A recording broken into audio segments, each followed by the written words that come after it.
El 28 de marzo de 2026, a las 4:30 horas, la mayor ofensiva terrestre israelí desde 1982 comenzó con brechas simultáneas a través de 14 puntos de cruce a lo largo de la frontera entre Israel y Líbano. Tres fuerzas con potencia de división, aproximadamente 45.000 tropas de las FDI apoyadas por 600 tanques y 200 piezas de artillería, avanzaron hacia el sur del Líbano con órdenes de destruir la infraestructura militar de Hezbollah dentro de una zona de seguridad de 30 kilómetros. La operación, designada Segundo Escudo, había sido planificada durante meses tras el aumento de ataques con cohetes que mataron a 89 civiles israelíes desde enero y desplazaron a más de 200.000 de las comunidades del norte.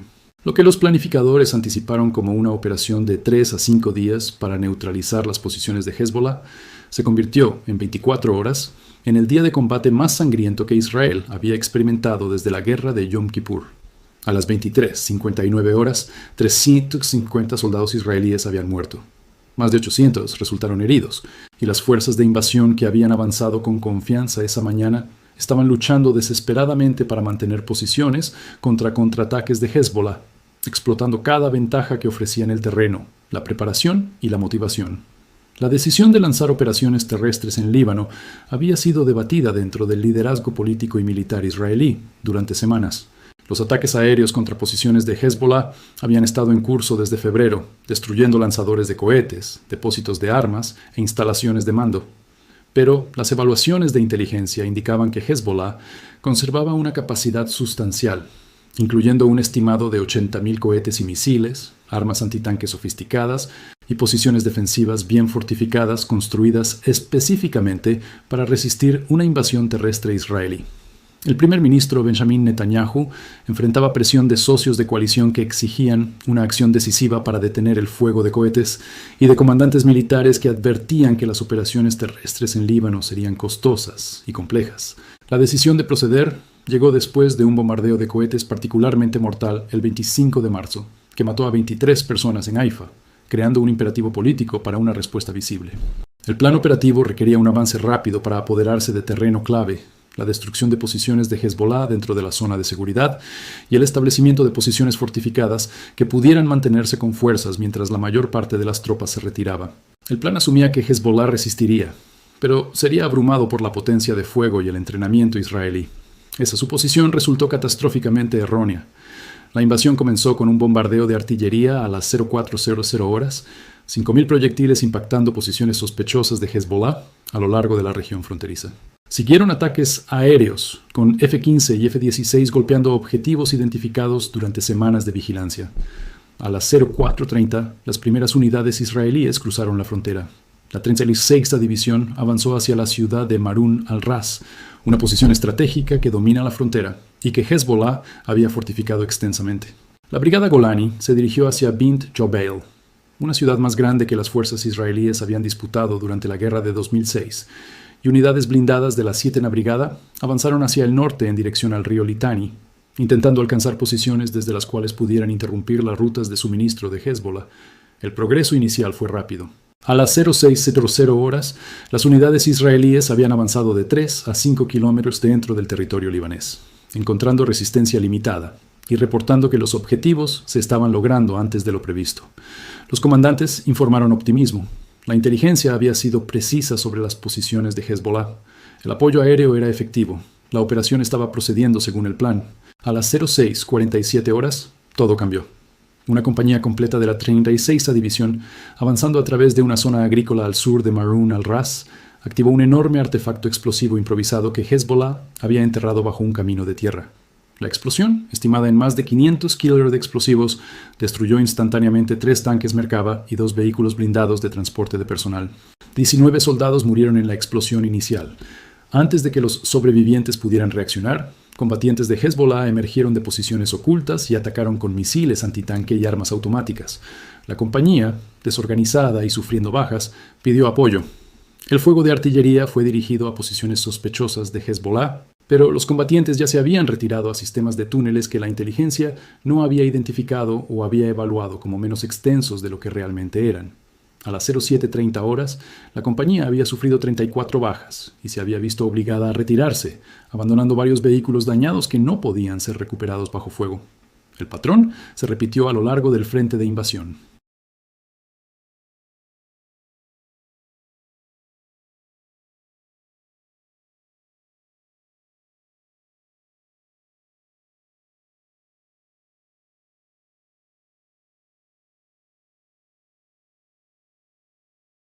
Y el apoyo aéreo, aunque disponible, estaba limitado por reglas de enfrentamiento que requerían identificación positiva antes de los ataques, algo difícil cuando los combatientes de Hezbollah operaban en áreas civiles y no llevaban uniformes.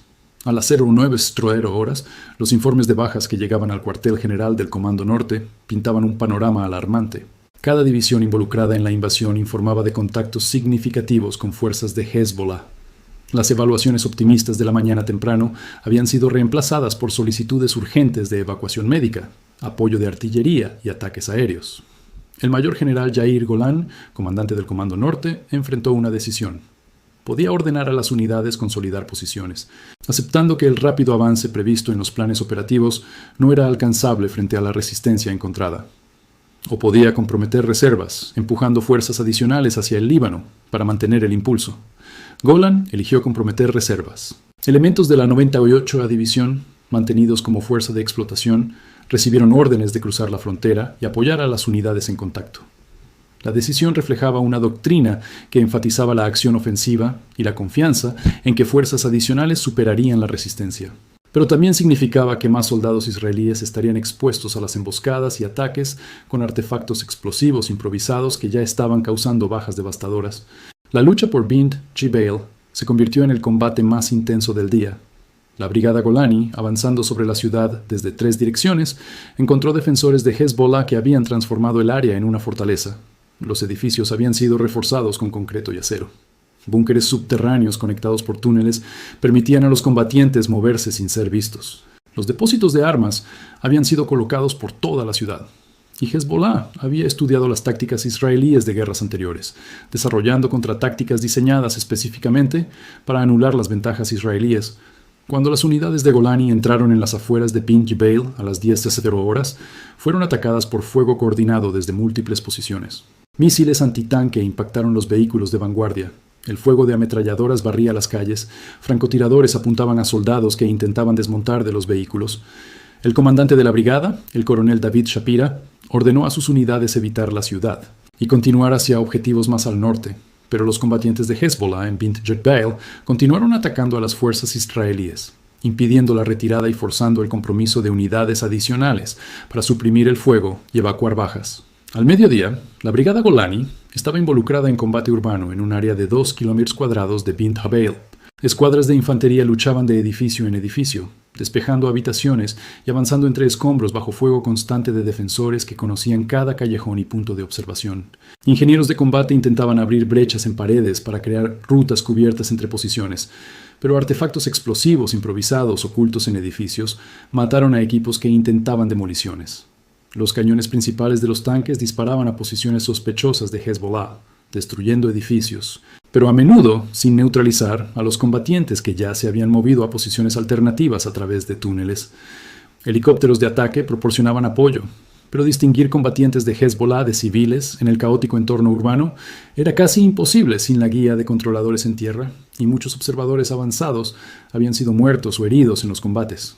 A las 14:00, la brigada Golani había sufrido 67 bajas, incluyendo 23 muertos, y había avanzado menos de 300 metros dentro de Bint Jbeil. Y en toda el área operativa, pequeños equipos de Hezbollah se infiltraban detrás de las líneas israelíes, atacando convoyes de suministro, disparando cohetes hacia territorio israelí desde posiciones cercanas a la frontera y creando caos que obligaba a las unidades israelíes a desviar fuerzas para la seguridad de la retaguardia, en lugar de centrarse en los objetivos.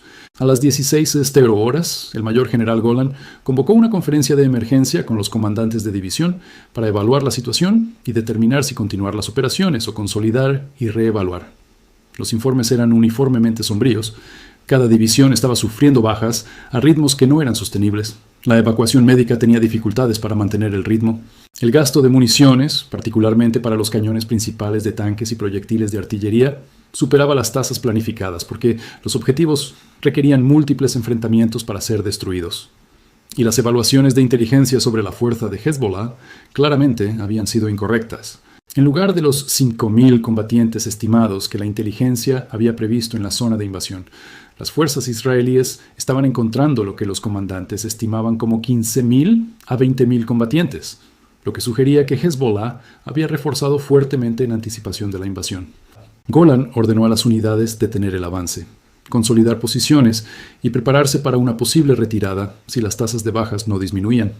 La orden representaba el reconocimiento de que los objetivos de la operación no eran alcanzables bajo las condiciones actuales. Pero detenerse no significaba seguridad. Hezbollah, reconociendo que las fuerzas israelíes habían dejado de avanzar, lanzó contraataques diseñados para infligir el máximo de bajas y forzar la retirada israelí. A las 17:30 horas, combatientes de Hezbollah asaltaron posiciones mantenidas por elementos de la 36ª División cerca de Marun al-Ras. El ataque fue precedido por un bombardeo de morteros que inutilizó varios vehículos israelíes y mató a tripulaciones que intentaban desmontar. Luego los combatientes avanzaron utilizando el terreno como cobertura, enfrentando posiciones israelíes con RPG y armas ligeras, mientras equipos antitanque disparaban misiles Cornet a cualquier vehículo que presentara un objetivo.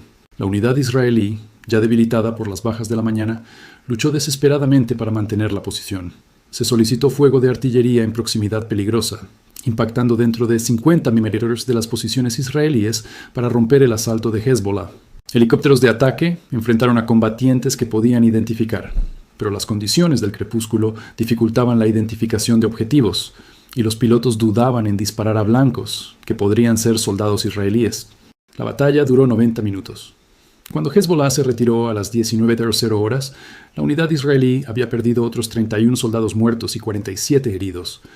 La posición se había mantenido, pero a un costo catastrófico. A medida que caía la noche, los comandantes israelíes enfrentaban un dilema táctico.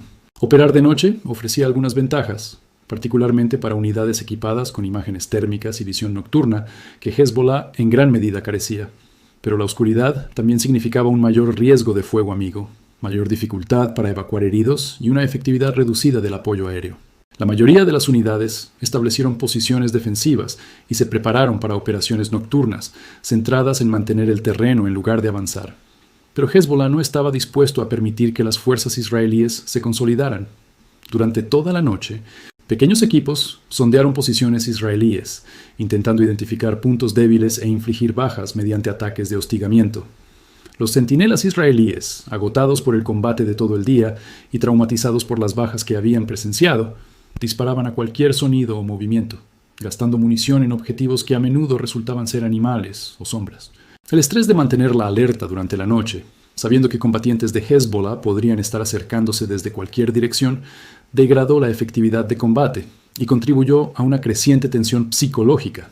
En unidades que habían estado en combate durante más de 18 horas, la reacción política fue inmediata e intensa. A medida que el número de bajas alcanzó 350 al anochecer, el shock público se convirtió en ira. Como una operación caracterizada como exitosa, esa mañana resultó en el mayor número de muertos en un solo día desde 1973. Políticos de la oposición exigieron una sesión de emergencia de la Knesset. Las familias inundaron los centros de notificación militar. Se formaron manifestaciones en Tel Aviv, exigiendo ya sea una retirada inmediata o el compromiso de una fuerza abrumadora para completar la operación rápidamente. El primer ministro Netanyahu se dirigió a la nación a las 21:00 horas, hablando desde la oficina del primer ministro en Jerusalén ante cámaras que transmitían a un país en shock. Su declaración reconoció la gravedad de las bajas mientras defendía la necesidad de la operación. Hoy fue el día más duro que los soldados israelíes han enfrentado en más de 50 años. 350 familias recibieron la peor noticia que cualquier familia puede recibir. Cientos más están esperando en hospitales, rezando para que hijos e hijas heridos sobrevivan. Este es el costo de defender nuestro país contra un enemigo que busca nuestra destrucción. Hezbollah ha disparado miles de cohetes contra ciudades israelíes, ha matado a nuestros civiles y ha construido un ejército en nuestra frontera norte dedicado a nuestra aniquilación. No podemos permitir que esta amenaza persista. La operación continuará hasta que la infraestructura militar de Hezbollah sea destruida y nuestras comunidades del norte puedan vivir en seguridad. El precio es terrible, pero la alternativa, vivir bajo la amenaza constante de ataque, es inaceptable. No abandonaremos a nuestros soldados en Líbano. Completaremos la misión y nos aseguraremos de que ningún soldado israelí haya muerto en vano. La declaración hizo poco para calmar la ansiedad pública. Los críticos señalaron que Netanyahu había autorizado la operación a pesar de las advertencias de algunos comandantes militares de que las bajas serían altas y los objetivos podrían no ser alcanzables rápidamente. La comparación con la guerra del Líbano de 2006, que había sido políticamente desastrosa para el liderazgo israelí y militarmente inconclusa, se repitió constantemente en la cobertura mediática. Y la cuestión de si Israel podía sostener una campaña terrestre prolongada en Líbano mientras mantenía simultáneamente operaciones en Gaza, creó preocupación estratégica entre analistas que temían que Israel estuviera extendiendo en exceso sus capacidades militares.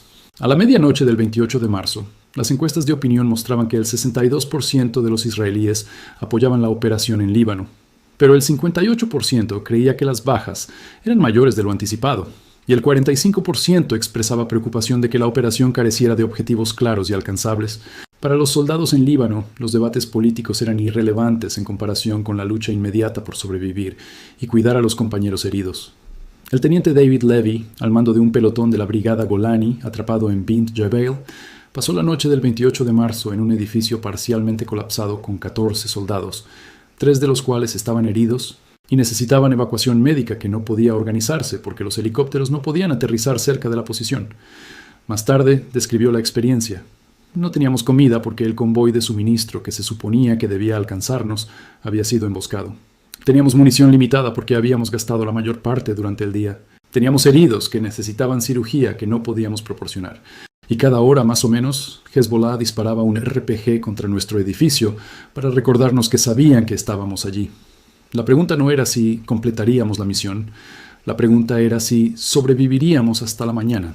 Esa fue la realidad para probablemente cientos de unidades israelíes en todo el Líbano esa noche, aisladas bajo fuego, esperando apoyo que podría o no llegar. El recuento de 350 muertos era preliminar y eventualmente sería revisado al alza a medida que se recuperaran más cuerpos y se añadieran al total soldados que murieron por heridas en días posteriores. Pero incluso el número inicial representaba una pérdida catastrófica para un ejército y una sociedad donde cada baja se siente profundamente y donde las operaciones se planifican para minimizar pérdidas propias. Las FDI habían perdido más soldados en un día que durante operaciones completas anteriores, incluyendo la guerra del Líbano de 2006, que había resultado en 121 muertes de combate israelíes en 34 días. Las bajas provenían de toda la sociedad israelí. Oficiales y soldados, soldados regulares y reservistas, hombres y mujeres, veteranos y soldados en su primer despliegue de combate. La cohesión de unidad, que normalmente ayudaba a los soldados a lidiar con el estrés del combate, se rompió en compañías que habían perdido el 30 o 40% de su fuerza en un solo día. Los sobrevivientes lidiaban con el trauma de presenciar la muerte de amigos, de tomar decisiones bajo fuego que resultaron en bajas, y del profundo shock psicológico de experimentar una intensidad de combate para la cual el entrenamiento no los había preparado. Al amanecer del 29 de marzo, las fuerzas de invasión que habían cruzado al Líbano 24 horas antes no habían logrado casi ninguno de sus objetivos, pero habían sufrido pérdidas que obligaban a una reevaluación operativa inmediata. En lugar de avanzar hasta el río Litani y establecer la zona de seguridad, las unidades israelíes mantenían posiciones precarias de 3 a 8 kilómetros dentro del Líbano, rodeadas por combatientes de Hezbollah y dependientes del apoyo aéreo constante y fuego de artillería para evitar ser sobrepasadas. En lugar de destruir la infraestructura de Hezbollah, las fuerzas israelíes habían descubierto que dicha infraestructura era mucho más extensa y mejor defendida de lo que la inteligencia había evaluado. Y en lugar de crear condiciones para el rápido logro de objetivos políticos, la operación había generado una crisis política interna y críticas internacionales por las bajas civiles que los ataques israelíes contra posiciones de Hezbollah en áreas pobladas inevitablemente habían causado. El segundo frente que Israel había abierto con confianza esa mañana había estallado en catástrofe, demostrando una vez más que las operaciones militares rara vez proceden según el plan cuando se enfrentan a un enemigo decidido que lucha en terreno preparado con una motivación que iguala o supera la de los atacantes, haciendo del 28 de marzo de 2026 un día que sería recordado en la historia militar israelí, no como un triunfo, sino como una advertencia sobre los costos de subestimar a los adversarios y los peligros de abrir frentes, donde el precio de la victoria supera lo que incluso naciones decididas pueden soportar.